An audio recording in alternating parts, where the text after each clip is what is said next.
One more mini blog. ఇవాళ వచ్చేసి మేము ఏం చేస్తున్నామో తెలుసా? ఇది ఏంటో హర్షిని చెప్పిద్దంట పేరు, ఏనండి. ఏంటి హర్షిని ఇది? చారు. ఏం చారు? టమాటా చారు. టమాటా చారు బాగుంది. సో మా పాపకైతే ఫీవర్ వచ్చింది, ఈరోజు స్కూల్కి వెళ్ళి వచ్చింది. ఫుల్ కోల్డ్ అయిపోయింది, అలాగే ఫీవర్ అనమాట. అందుకని కింద పడిపోద్ది, అందుకని తాగి ఎలా ఉందో చెప్పు. సో ఫేస్ చూసారా ఎలా అయిపోయిందో.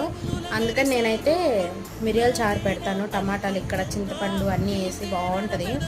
సో చూసారా, నేను డస్ట్ అంతా అంటే ముందు చారు అంతా పిండి తీసేస్తాను. ఓన్లీ ఇది చారు తాగితే ఇది చాలామందికి పిల్లలకి తాపిచ్చచ్చు, ఏం కాదు, ఫ్రీ మోషన్ అయింది. అలాగే పెద్దోళ్ళకి మంచిది. వాము కూడా వేస్తాను కాబట్టి జ్వరం ఉన్న వాళ్ళకి నోరు బాగుంటుంది.